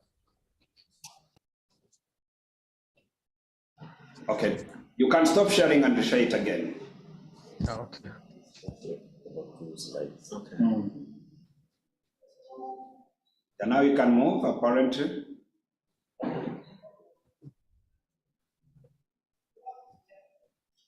Okay. I just presented those few norms, the two norms. But as I mentioned earlier, we have a long list of norms for each standard and indicators and several other aspects. There is a long table, but I just thought I should present those few for the sake of illustration and in the interest of time. So comes now to the development process of the norms. How did we arrive at the proposed norms? As I mentioned earlier, we did a mapping of standards and the guidelines for program accreditation at the national commissions and the councils, but also best practices across the world. After coming up with the standards and the guidelines, what was our next task is also to continue doing mapping, but in this case, we mapped norms for program accreditation at the national commissions and councils. Then we established the norms for EAC program accreditation. That means, as it was mentioned, I think by the Executive Secretary or Professor Mike Kuria and Professor Njoroge, the norms are slightly, at the regional level, are slightly above those of the national. In most of the standards and the guidelines, we are proposing norms that are slightly above the normal ones, which we have it at our respective national commissions and the councils. For instance, when we speak of, it's unfortunate that I didn't present all the norms, but when we speak of like qualifications of academic staff, during the discussions, we learned that, not academic staff, sorry, heads of academic department in which the program is hosted. Through mapping, we learned that in some national commissions and councils, the head of departments is just a master's holder. But in some other commissions and councils, the head of department must be a PhD holder, but relevant to the program. So we had a critical review and analysis of the various existing standards and norms within our national commissions and councils. And then we arrived at slightly higher standards, but also the norms. And that's why I'm presenting this figure here to represent that the national commissions and councils, the norms from our respective commissions and councils, are a subset of the EAC proposed norms for regional accreditation of programs. They're slightly above those of the National Commission in most of the issues. In very few instances, we maintained some of the norms which are currently in use in our respective national commissions and councils, specifically those which match with like the EAC joint accreditation, not joint inspection. We all understand that medical schools are frequently inspected by the EAC teams. So they have their own standards, which they're slightly higher than the national commissions and council standards and norms. So we thought in some of those cases, we should adopt which are already higher and they're used by other entities when it comes to inspection. So now allow me, colleagues, to conclude my presentation by just highlighting the assessment tool. The assessment of the norms is done using an assessment tool. During the evaluation, how are we going now to assess adequacy or compliance before we make a decision to grant accreditation or not to grant accreditation? We needed to have an assessment tool, which is derived from the norms. So the assessment tool, as I mentioned earlier, assigns weight to the various norms or variables, the various variables that we are going to measure and help us to make a decision. So the assessment is supported with a means of verification. I mentioned in one of the slides, we have to have means of verification. The university says we have this program accredited by the National Commission or Council. Now, what is the evidence? We need the means of verification, which at the end of the day, we are going to translate this into a level of competence. So the assessment tool provides an objective instrument for assessing the level of compliance or adherence to the program quality standards. So that assessment tool provides for level of competency on a scale of 0 to 5. And 0 represents not available or missing, and 5 being excellent. So we are going to do the evaluation or the assessment using the assessment tool, but quantifying using a scale of 0 to 5, 0 representing missing information or not available, and 5 being excellent. That means in some norms and indicators, the means of verification is either available or not. And in this case, the score is either 0 for not being available or 5 for being available. What do we mean precisely here, colleagues? We are not going to assign values from 0 up to 5. That means 0, 1, 2 up to 5 in some cases, in some norms or indicators. But in some indicators, we have only 2 outcomes, yes or no. So if it's a yes, we have 5. If it's a no, we have 0. That is what it means by the second bullet in this particular slide. So now the assessment, some examples. This is the example of the assessment tool that is attached in the norms. So we have the first column, the standard, and this is on the preliminary assessment, which is review of program document. As Professor Njoroge mentioned, one of the standards we have before we allow the technical team to visit the institution, we have to do a desk work just to review the documents for the program that has been submitted. So this is part 1 of the assessment tool. It's also a very long document. The first one is accreditation status of the program, which I mentioned as one of the standards. But the norm is program should have been accredited by the national commissions or councils or by any other accrediting body. That is the norm. The indicator is evidence of accreditation. What comes next is means of verification. Accreditation letter, listing of program or accreditation board website. So those who are going to do the evaluation, they will have to check, depending on the standards in that particular country, if this information are made public, then they will have to verify. If they are confidential for internal use within the university, they will be informed accordingly, but they have to verify whichever means that in that country they use whenever they issue accreditation to programs that they have to use.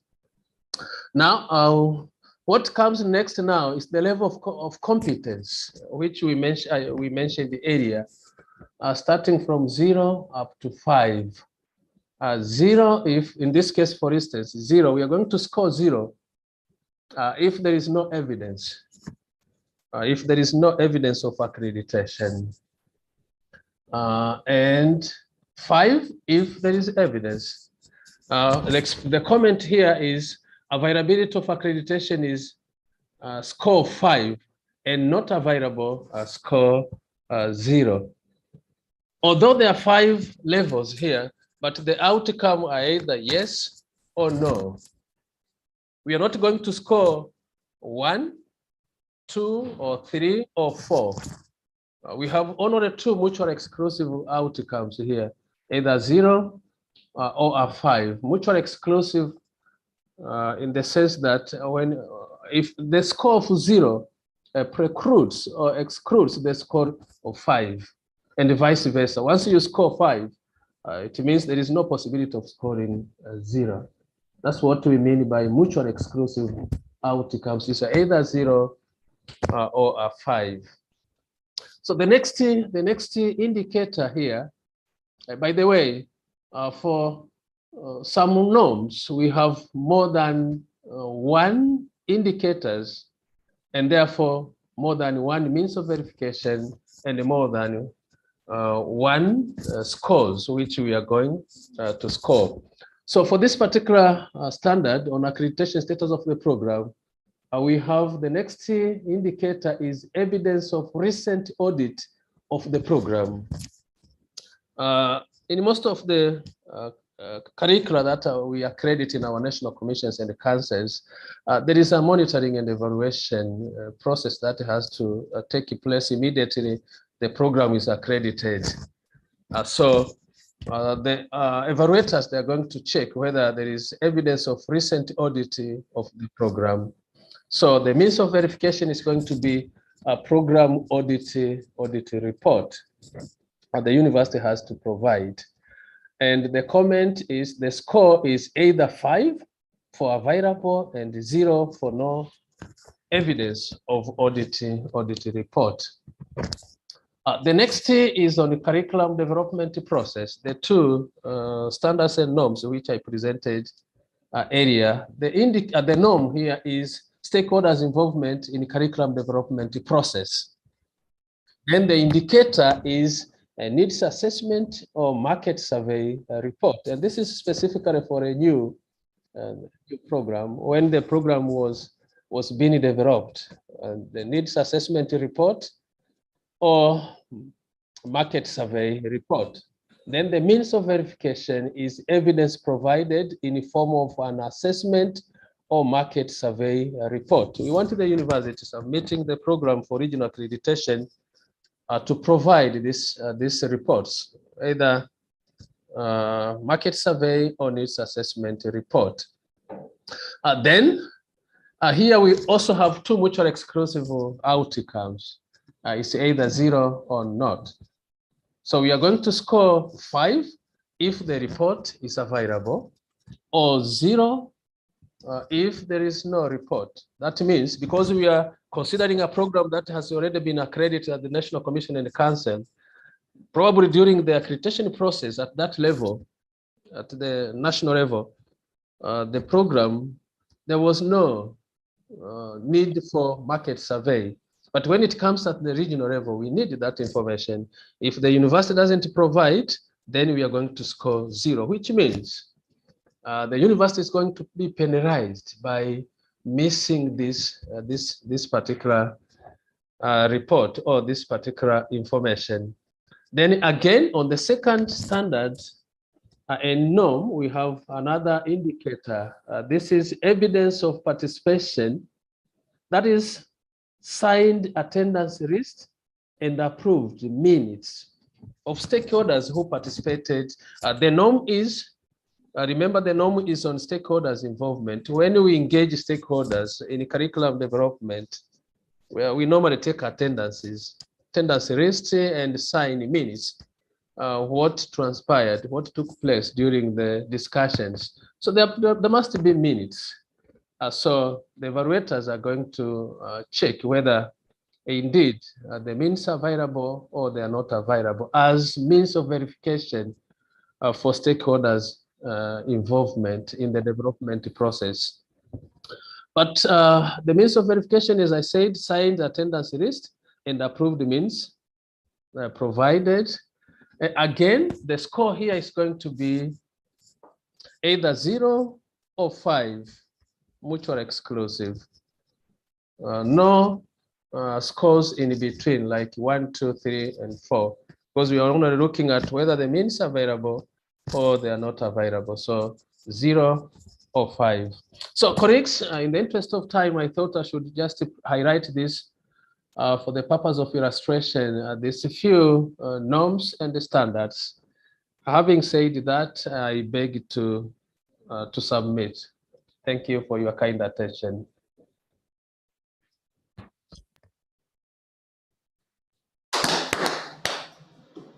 Can we move on? Yes. Thank you so much, Dr. Kasile, for that illustrative presentation.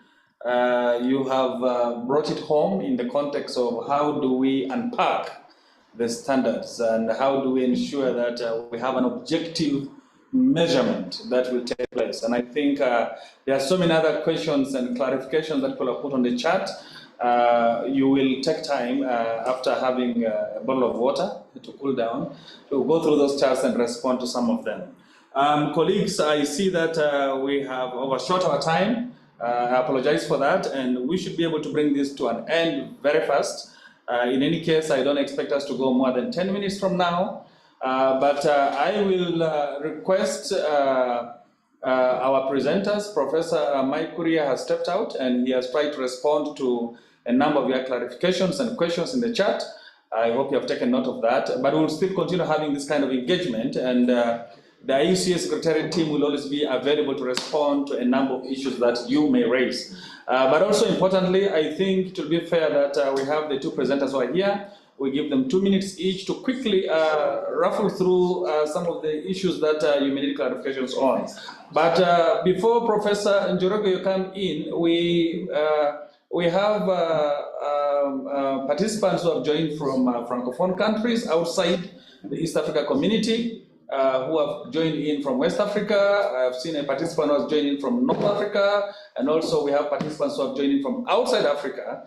I'll just give 1 or 2 minutes for these participants who have joined in. They may want to say one thing or ask a question or a request for clarification. So I would open that for them in less than a minute or so, and then we'll proceed. Please make it short and just go straight to what you want to clarify, what you want clarification on.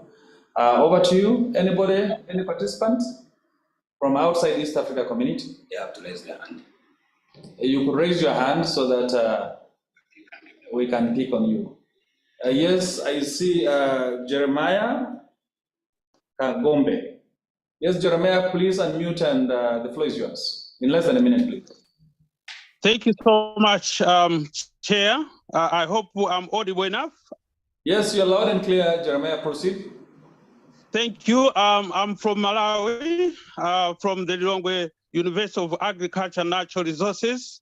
And I'm also part of the funded program by the World Bank and a similar kind of setting. We've gone through some kind of accreditation of at least 2 of our programs. Listening to the third presenter, what I've noted is your checklist on the norm. If, for example, if number one on the accreditation, national accreditation fails, or regional within your region fails, would you proceed with the other norms in coming up with quantification to determine whether you should proceed in accreditation or not? I think that was my point that I wanted to raise. Thank you so much. Over to you, Chair. Thank you so much, Jeremiah. That has been taken note of, and Dr. Kasile will be able to respond to it when he's making his final submission. Can we have any other one more participant from outside East Africa community? Please put up your hand so that we can be able to see you.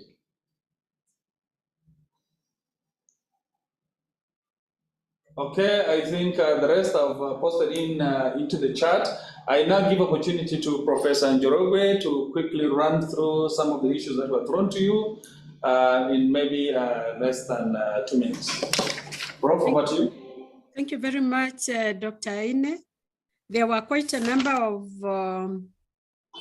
clarifications that were sought, but allow me first to just give our participants a kind word of thank you. There is a lot of comments on how much they appreciate the regional accreditation process. So thank you very much for appreciating this process. Number 2, I would like to start with Phyllis. Phyllis is asking about accreditation of professional bodies. What I indicated is that there are those programs that require the profession to give an okay before they are accredited. For example, the engineers, the medical professions. So what we'll be looking for is evidence that those bodies have actually not accredited, but approved the program for accreditation. Julius is asking about 2 years. I wish to clarify that the tenure of accreditation at the regional level shall be 2 cycles. If a program is a 5-year program, then it will be accredited at the regional level 5 times 2 or 4 times 2, which is 8 or whatever 2 cycles would mean. Now, the 2 years that I mentioned is before, if the institution wants to reaccredit, there will be an additional 2 years within which to apply for reaccreditation. So the accreditation tenure is not 2 years, it is 2 cycles. Julius is also asking about costs. I would like to leave this to Inter-University Council Secretariat. Yes, thank you. There is a question about what are the educative costs. I think it is something that the council can mention. Sustainability, Julius, you're asking whether we are considering if the program is sustainable or not. The answer is yes. And that is why we are asking evidence that the key stakeholders have been involved. And as Dr. Kasil has already elaborated, or maybe one of the means of verification will be a letter from the key industries that actually they have okayed and they are okay with that kind of program being offered at the regional level, including the surveys, because we'll be receiving programs that have done at least 1 cycle. We expect that among the attachments in the application will be the reports that I mentioned about, a report on what the alumni are saying, what the employers are saying, what the students are saying, all that data. Before the region accredits, they'll be able to verify, is this a sustainable program or not? So those evidences will be required. I have a question from Sudan. Eshrage, I hope I am pronouncing your name correctly. And this is a very legitimate concern, Dr. Aine and the team.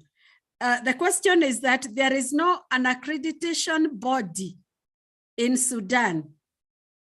So they're asking, how will their programs come to the regional level, because they also don't have a framework. I am sure the team will mention, but because Sudan actually participated in the development of standards and guidelines, what we are requiring in standard number 1 is that at the national level in Sudan, the program is approved for offer. There is a means of saying that this program is recognized as a program on offer in a university in Sudan. So when there is that evidence, I believe Sudan puts the structures of national accreditation in place. I believe the ministry, from what Bruno, one of the participants, did inform the committee, was that the Ministry of Education somehow has a way of recognizing the program. So, this will be expounded more by the Secretariat, but the understanding was that there is a means of knowing which programs are there and which ones are not. He's also asking about the qualification framework, and I did indicate, Eshrage, that the region will look at the East African qualification framework for higher education, which is available online. So Sudan needs to look at what is provided in that framework and align their programs that they would like to bring to the accreditation at the regional level. Just looking at what is provided and aligning. And the last one from Sudan is what is the expectation or institutional accreditation? The question is, why are we not considering institutional accreditation? And the assumption, which is correct assumption, is that if a program is accredited, it means the institution also is accredited. But I Prof, we have to wind up because our time is running out now. Let me do the next one. In less than a minute, can you just wind up? Yes, thank you. The next one is Moshema on flexi modes, and if there will be requirement for offices of staff. The answer is yes, and Dr. Kasil has already indicated the benchmarks. And there's an anonymous one, which I would like to finish with, Daktari, if you allow me half a second. What courses will be accredited? Here we are saying the process is voluntary. It is for the country and the institution to decide among the accredited courses, which one do they want to float at the regional level. And the key one is that they will have to be checked for relevance. And I already indicated how the team of experts will determine whether it is viable or not through the surveys, the reports, and all this. And I thank you. Thank you very much. Thank you so much, Professor Njoroge, for those clarifications. I think that puts quite good in terms of so many perspectives that people are raising, especially in the issue of how long should this accreditation last, and people wanted to understand a lot much more about the cycle of accreditation, and I think that clarification was quite spot on, and many other clarifications that you have given. I will now give opportunity to Dr. Kasile to quickly run through this. I trust you'll do that in less than 2 minutes. Please make a summary of your parting shots. Over to you, Dr. Kasile. Yeah, thank you, Dr. Aine. I must admit, sincerely admit that I didn't have time to run through all the comments, but at least allow me to respond to the one question that was raised. But unfortunately, I didn't get correctly the question. He was saying if accreditation at the regional level fails, should the university proceed with what? I didn't get correctly the question. But if somebody maybe can I wrote it down, Dr. Kasil. They're asking if there is no evidence of national accreditation, what happens? Do we proceed with evaluation or we stop there? Oh, yeah, thank you, Professor Njoroge. I think the standard says the program must be accredited at the national commissions and councils. If there is no evidence, how do we know that this program is accredited? Definitely, we'll have to terminate the process. Unless I'm guided otherwise, but from the discussion that we had, if there is no evidence of accreditation at the commission, at the national commission and councils, it means that we cannot be sure that this program is accredited. So that's what I can say. But just to conclude, if you allow me, Dr. Aine, I'm not qualified to speak on behalf of Iucea, but I believe that the norms will be shared widely to the universities so that they can have access to the various norms, standards, indicators, and several other information as far as the regional accreditation or program is concerned. I believe you'll do that. Thank you, Dr. Aine. Back to you. So much, Dr. Kasile. Our apologies that as soon as you got through with your presentation, you had to look through into some of the issues that were raised. I know that was quite a short time.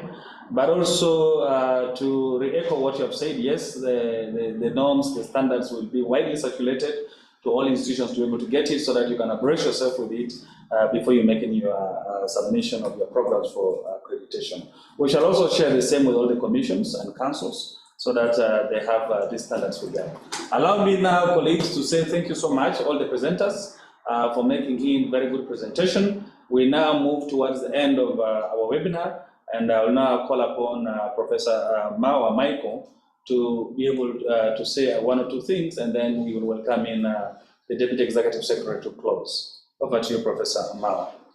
Thank you very much, Dr. Aine, and thank you very much, our presenters and the participants for your active engagement in this webinar. There were two things that were raised directly to Iucea. One in regards to the indicative costs for the accreditation process. this will be communicated as soon as the executive committee of Iucea makes the final pronouncement. But the cost will generally cover transport of the experts, the accommodation of the experts. It will cover the technical staff who will accompany the experts. The institution will be required to support with the ground transport, especially to pick them from the airport to the institution if the institution is located in a very distant place. There will be generally two kinds of costs. One is administrative cost, and this will be a preliminary cost which will be paid by the institution for the administrative review of the submission before it can proceed to make the payment that will cover the cost for the site visits. So there will be two kinds of costs, one for administrative, and that will be paid to enable the administrative review to take place. And once the program is found worthy, then it will be proceeded with the site visit, which will also be costed separately. So that's the information I wanted to share with you in regards to the indicative costs. I just want to make again that the standards, guidelines, tools, and the norms are already on our website. You can access it on the website by going to publications and clicking on guidelines, and you will see all these instruments are already there. You can download them, you can share them, you can use them, and you can ask any further question. We will be glad to respond. With these remarks now, ladies and gentlemen, allow me to invite our Deputy Executive Secretary to make the closing remark for this webinar. Professor? Thank you, Professor Mao, for inviting me to make some closing remarks. And my remarks are very simple, just about to say thank you. Thank you for all for all participants. And special thanks to Vice Chancellors who managed to join us and be with us until the end.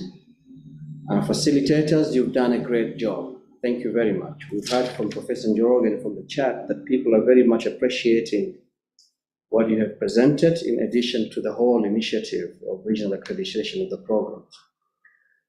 Thanks again, all others from other institutions, colleagues, and all others from other countries as well. I was counting on the participants. I think we reached 265 as the maximum, those who are connected online. And I think we have about 5 who are not connected here, so you can attest that we are about 270 maximum at one point. To have about 200 people stick with us until the end, and remember today is the last day before we go to Easter holiday, it's a really big success to us. So thank you very much. We hope this was very informative and you provide the information that you need. But again, 2 things are important. Someone has already asked there, I think presenters or organizers did not see it. They are asking whether we have office hours for clarification.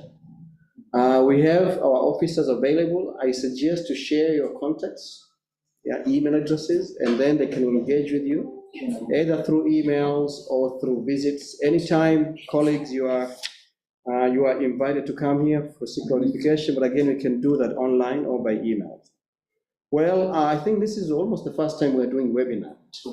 So we are learning on how to do this thing better. So please, if there's anything we need to do better, in addition to time, because we've gone over time, please let us know. So this email that we're going to share with you, please send us your comments, your feedback on how we can do it better. I've told my colleagues a day and a day before that anything we want to do right now to expand the impact, we want to have it hybrid. We might have our events physical, but also we want to have an option of online access as well, so that many people be able to access. So from now on, we'll be engaging you with activities online as much as possible. Thank you so much. This is just the beginning. We have many initiatives coming in pipeline, and we hope to be with you next time when we have similar activities online or even physical. Thank you very much, and we're closing this webinar here for today. Thank you again, and happy Easter holidays to all of you. Thank you very much.